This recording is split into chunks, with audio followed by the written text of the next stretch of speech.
বহু প্রতীক্ষিত রেলের গ্রুপ ডির ফর্ম কিন্তু বেরিয়ে গেল। দেখো এখানে সিইএন নাম্বার 9/2025 এই রিক্রুটমেন্টটা আরআরবি গ্রুপ ডি এর ফর্ম এটা বেরিয়েছে।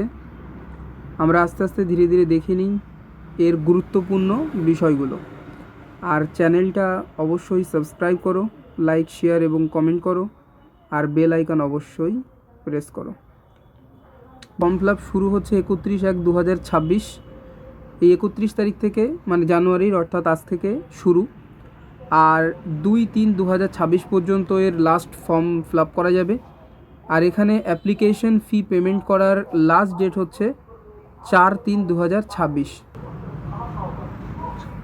তারপর দেখো এখানে পরপর নিচে কি আছে আমরা দেখি। দেখো বলছে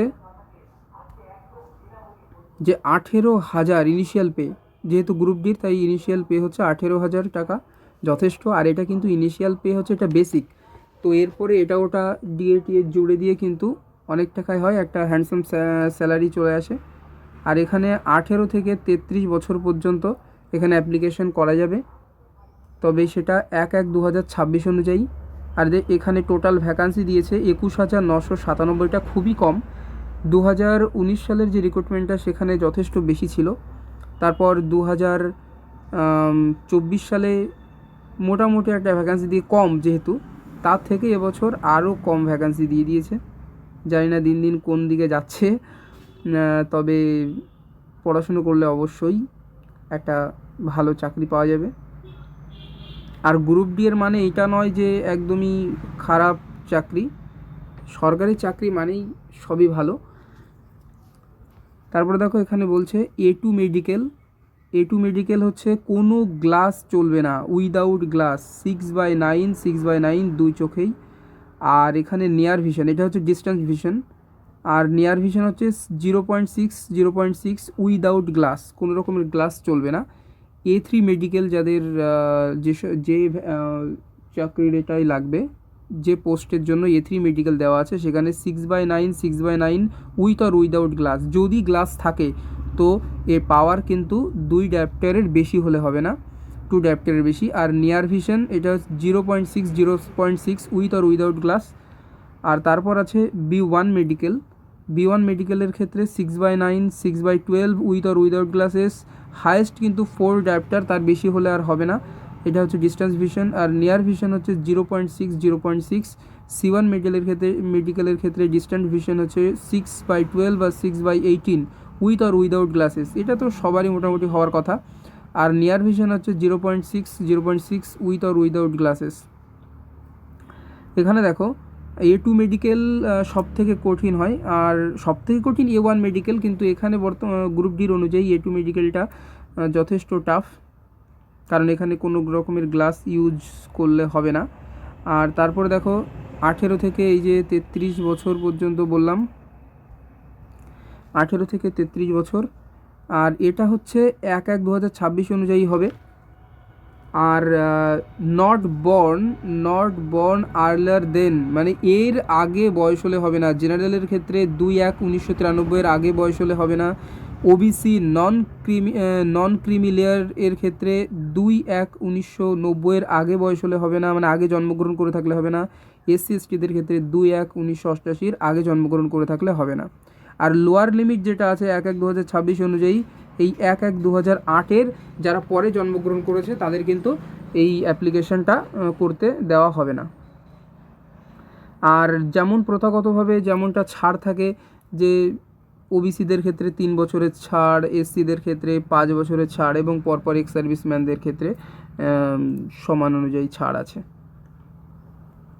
তারপর দেখো গুরুত্বপূর্ণ বিষয় যেগুলো রয়েছে, এক্সামিনেশন ফি। এটা দেখো SC/ST, ex serviceman, PWBD, female, transgender, minorities or economically weaker class, এই যে উইকার ক্লাস, এদের ক্ষেত্রে কিন্তু 250 টাকা, বাকি সবার ক্ষেত্রে কিন্তু 500 টাকা। আর এখানে টাকা কিন্তু রিটার্ন আসে যখন তুমি CBT1, মানে CBT1 বলতে যখন তুমি এক্সামে বসবে, তারপরে কিন্তু কিছু টাকা ফেরত আসে, সব টাকা নয়, কারণ ব্যাঙ্ক চার্জ কাটার পরে টাকাটা ফেরত দেয়, সবটা দেয় না।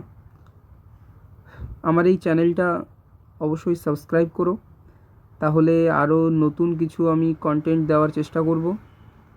আর এখানে ধীরে ধীরে ম্যাথ, জিকে আমি আপলোড করতে থাকবো আমার এই চ্যানেলে। আর এইভাবে ইনফরমেশনগুলো অথেন্টিক ইনফরমেশন অবশ্যই দেবো, এখানে কোনো ফেক ইনফরমেশন পাওয়া যাবে না। তারপরে দেখো রিক্রুটমেন্ট প্রসেস। এখানে প্রথমে অনলাইন এটা হবে হচ্ছে একটাই পরীক্ষা হবে, সিবিটি 1 যেটাকে বলে, সিবিটি 2 হয় না। এখানে একটাই পরীক্ষা হয় গ্রুপ ডির ক্ষেত্রে। প্রথমে হবে সিবিটি অর্থাৎ কম্পিউটার বেসড টেস্ট, তারপরে physical efficiency test. Physical efficiency যারা একটু হেলদি বা অনেকে থাকে যে কখনো কোনো দৌড়াদৌড়ি করিনি, তো তাদের ক্ষেত্রে একটু টাফ হয়ে যায়। বাদবাকি খুব একটা টাফ হয় না, যেমন আর্মিতে পুলিশের ক্ষেত্রে হয় অতটা হয় না। Physical efficiency test PET. দৌড় যেটা থাকে আছে পরপর নিচে আছে দেখাচ্ছি, সেটা 1000 মিটার দৌড়াতে হয়। আর দেখো তারপরে আছে ডকুমেন্টস ভেরিফিকেশন, আর তারপরে আছে মেডিকেল এক্সামিনেশন। যাদের বিশেষ করে রাঁচির দিকে পড়বে, রাঁচিতে তো খড়গপুর, ওখানে কিন্তু দৌড়টা আরও সহজ হয়, কারণ ওখানে বেশি পাক দিতে হয় না। দেখো তারপরে আসি আমরা পরীক্ষার কেমন কি প্রসেস। 90 নম্বরের এই 90 মিনিটের এক্সামটা হয়, মানে 1.5 ঘন্টা। এখানে 25টা সায়েন্স থাকে, ম্যাথস থাকে 25, জেনারেল ইন্টেলিজেন্স অ্যান্ড রিজনিং 30 এবং general awareness and current affairs 20টা থাকে। টোটাল হচ্ছে 100 নম্বরের। দেখো 2019 সালের কথা যদি বলি, সেখানে জিকে ছিল, তো সেটা আরও একটু সহজ ছিল। কিন্তু 2024 সালে যে রিক্রুটমেন্ট প্রসেস হয়েছিল, সেই পরীক্ষার সময় কিন্তু যে কারেন্ট অ্যাফেয়ার্স কিন্তু ছিল, অ্যাওয়ারনেস লেখা আছে ঠিকই, অন্যান্য জিকে কিন্তু ছিল না। 20টাই কারেন্ট অ্যাফেয়ার্স ছিল। তো কারেন্ট অ্যাফেয়ার্স এখানে খুবই গুরুত্বপূর্ণ হয়ে যায়, সবাই পড়বে। অন্তত 6 মাস থেকে 1 বছর 1.5 বছর পর্যন্ত পড়লে অবশ্যই কারেন্ট অ্যাফেয়ার্স কমন পাওয়া যাবে। তবে এর জন্যই একটা কম্পিটিশানটা খুব হাই হয়ে যায়। আর রিজনিং আর ম্যাথমেটিক্স এই দুটো সহজই পড়ে, আর 30 আর 25 নম্বর এটা সহজই পড়ে। তবে সায়েন্সটা ডেপথ থেকে না পড়লে সমস্যা, কারণ কথায় আছে যে হাই লেভেলের খুব সায়েন্স পড়ে গ্রুপ ডির, মনে হয় যেন WBCS এক্সাম দিচ্ছি বা ইউপিএসসি, তো এটা কিন্তু ধ্যান রাখবে। আর হচ্ছে নেগেটিভ মার্কিং আছে 1/3, এখানে 3টে ভুল করলে 1 নম্বরের কাটা যায়। আর পিইটি, এই যে ফিজিক্যাল এফিসিয়েন্সি টেস্ট যেটা একটু আগে বলছিলাম, সেই টেস্টের ক্ষেত্রে কিন্তু দেখো এখানে 35 কেজি ওজন নিয়েই কিন্তু দৌড়াতে হবে। এখানে 35 কেজি মানে ওয়েট নিয়ে কিন্তু দৌড়াতে হবে 100 মিটার, সেটা হচ্ছে 2 মিনিটে, যেটা স্বাভাবিক, সেটা সবাই পারবে। একটু হাঁটার থেকে একটু দৌড়ে গেলেই হয়ে যায়, বা একটু দ্রুত হাঁটলেই হয়ে যায়। 100 মিটার 2 মিনিটে, এটা 35 কেজি ওজন নিয়ে হাঁটতে হবে। আর এখানে 1000 মিটার দৌড়াতে হবে 4 মিনিট 15 সেকেন্ড, এটা কিন্তু বয়েজ ছেলেদের ক্ষেত্রে। আর এটা হচ্ছে গার্লস, মেয়েদের ক্ষেত্রে 20 কেজি নিয়ে দৌড়াতে হবে 100 মিটার 2 মিনিটে, এখানে যথেষ্ট হালকা দিয়ে দেয়। তো তারপরে হচ্ছে 1000 মিটার দৌড় করতে হবে 5 মিনিট 40 সেকেন্ডে। যারা পুলিশ লাইনে খাটে বা ডিফেন্স লাইনে, তাদের ক্ষেত্রে কিন্তু খুবই সোজা, কিন্তু যারা কখনো দৌড়াদৌড়ি করেনি তাদের ক্ষেত্রে খুব সমস্যা হয়। আর এখানে কিন্তু ডাকবে, সবসময় বলে দিই, 1:1 অনুপাতে। এখানে কিন্তু ডকুমেন্টস ভেরিফিকেশনের কিন্তু 1:1 অনুপাতেই ডাকে। আগে ওয়েটিং লিস্ট ছিল, কিন্তু এখন বর্তমানে ওয়েটিং লিস্ট রাখেনি। আমি আরও একবার মনে করিয়ে দিই যে চ্যানেলটা অবশ্যই সাবস্ক্রাইব করো। আর এখানে দেখো কাস্ট সার্টিফিকেটের ফরম্যাট, যেহেতু SC STদের কিন্তু রাজ্য সরকার ইস্যু করে কার্ডটা, তো এটা ফিক্সড থাকে, এটা চেঞ্জ করা লাগে না। কিন্তু এবছর রেল থেকে নোটিশ দিয়ে দিয়েছে যে এই ফরম্যাটে, রেলের যে ফরম্যাট, সেই ফরম্যাটে না হলে কিন্তু সমস্যা হতে পারে। তো তোমরা সবাই পারলে এই ফরম্যাটে করে নিও, SC STদের যে সার্টিফিকেট হবে এই ফরম্যাটে কিন্তু করে নিও। আর এইভাবে কিন্তু আছে পরপর, এই যে OBCদের সার্টিফিকেট কোন ফরম্যাটে হবে, OBCদের কিন্তু প্রতি বছর চেঞ্জ করার প্রয়োজন হয়, চেঞ্জ করতে হয়। আর এছাড়া আছে EWSদের, এই যে EWSদের আছে এই ফরম্যাটে। এটা তোমরা করে নিও, না হলে কিন্তু পরে ডকুমেন্টস ভেরিফিকেশনের সময় সমস্যা হতে পারে বা ফর্ম ফিল আপের সময় সমস্যা এটা হতে পারে। এমন অনেকেরই আছে এরকম সমস্যার জন্য ভালো মার্কস থাকা সত্ত্বেও চাকরি হয়নি শেষমেশ। দেখো তারপরে কি বলছে এখানে, অ্যাসিস্ট্যান্ট টিআরডির ক্ষেত্রে B1 মেডিকেল, অ্যাসিস্ট্যান্ট অপারেশন ইলেকট্রিক্যালের ক্ষেত্রে B1 medical, assistant TL and এসির ক্ষেত্রে B1 মেডিকেল, অ্যাসিস্ট্যান্ট এস&টির ক্ষেত্রে B1 মেডিকেল, পয়েন্টসম্যান বির ক্ষেত্রে A2 মেডিকেল। এটা হচ্ছে টাফ হয় একটু A2 মেডিকেলটা, কারণ এখানে কোনো গ্লাস চলে না, অর্থাৎ তোমার চশমা পরা থাকলে হবে না। এইভাবে পরপর আছে দেখো, অ্যাসিস্ট্যান্ট ট্রাক মেশিনের ক্ষেত্রে A3 medical, truck maintainer I4, truck maintainer 4 এর ক্ষেত্রে B1 মেডিকেল। ট্রাক মেনটেনার 4টা হচ্ছে ভ্যাকান্সিটা সবসময় বেশি থাকে। তারপরে অ্যাসিস্ট্যান্ট ব্রিজের ক্ষেত্রে B2 medical, assistant carriage and ওয়াগনের ক্ষেত্রে B1 মেডিকেল, অ্যাসিস্ট্যান্ট লোকো শেডের ক্ষেত্রে B1, অ্যাসিস্ট্যান্ট ওয়ে এর ক্ষেত্রে B1 মেডিকেল, অ্যাসিস্ট্যান্ট অপারেশনের ক্ষেত্রে C1 মেডিকেল। তারপরে অ্যাসিস্ট্যান্ট লোকো শেড ইলেকট্রিশিয়ানের ক্ষেত্রে B1 মেডিকেল, অ্যাসিস্ট্যান্ট এস&টি এর ক্ষেত্রে C1 মেডিকেল।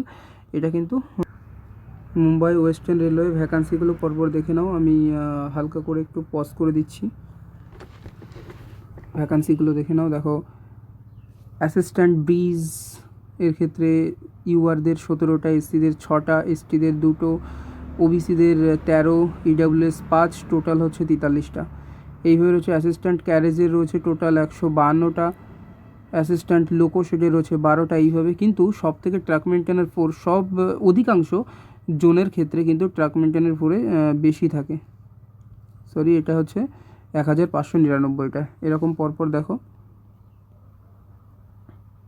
এটা হচ্ছে ওয়েস্টার্ন রেলওয়ে জয়পুরের ক্ষেত্রে কিন্তু এখানে দেখো ট্রাক মেনটেনার 4-এর ক্ষেত্রে 600টা, সব থেকে বেশি ভ্যাকান্সি আছে এখানে। পয়েন্টসম্যানের ক্ষেত্রে 200। এইভাবে কিন্তু তোমরা দেখে নিও। এই যে এটা হচ্ছে Allahabad, north central railway Allahabad, এখানে ভ্যাকান্সিটা দেখো। তারপরে এটা হচ্ছে হুবলি, এটা হচ্ছে জব্বলপুর, এটা হচ্ছে জব্বলপুরের ভ্যাকান্সি। এটা হচ্ছে ভুবনেশ্বরের ভ্যাকান্সিটা এই যে।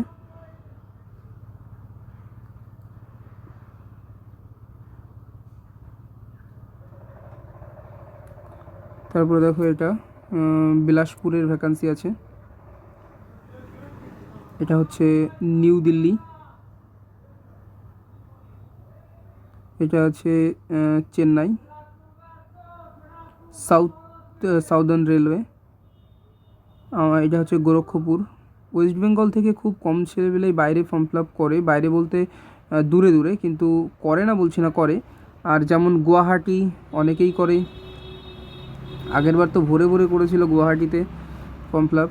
দেখো এখানে ট্রাক মেনটেনার 4-এ ভালোই ভ্যাকান্সি আছে, 884।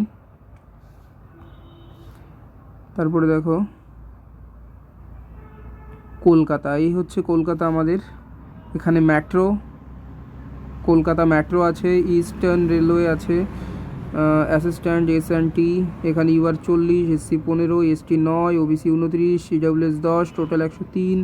কিন্তু এখানে দেখো পয়েন্টসম্যানের ভ্যাকান্সিটা একটু বেশি আছে। হ্যাঁ, ট্রাক মেনটেনের 4-এর ভ্যাকান্সি সবথেকে বেশি আছে, 393 আছে। এইভাবে দেখো পরপর। এটাও কিন্তু কলকাতার ভ্যাকান্সি। এটা হচ্ছে মুম্বাইয়ের ভ্যাকান্সি। এটা হচ্ছে সেন্ট্রাল রেলওয়ে জয়পুর। এরকম পরপর তোমরা দেখে নেবে। এটা হচ্ছে রাঁচি, অ্যাকচুয়ালি এটা হচ্ছে সাউথ ইস্টার্ন রেলওয়ে কলকাতা, এটা হচ্ছে অ্যাকচুয়ালি রাঁচির ভ্যাকান্সি, ঝাড়খণ্ডের। এটা হচ্ছে সেকেন্দ্রাবাদ। আর চ্যানেলটা ভালো লাগলে লাইক, কমেন্ট, শেয়ার এবং সাবস্ক্রাইব অবশ্যই করো, কারণ এইভাবে অথেন্টিক ইনফরমেশন পাওয়ার জন্য, আরও বাংলা মাধ্যমে, এটা বাঙালিদের জন্য খুবই ভালো হবে। বাংলা ইনফরমেশন খুব কম চ্যানেলে আছে, নেই এরকমটা না, আছে কিন্তু খুব কম চ্যানেলেই আছে। তো সাবস্ক্রাইব অবশ্যই করো এবং বেল আইকনটি প্রেস করে পাশে থেকো। ধন্যবাদ।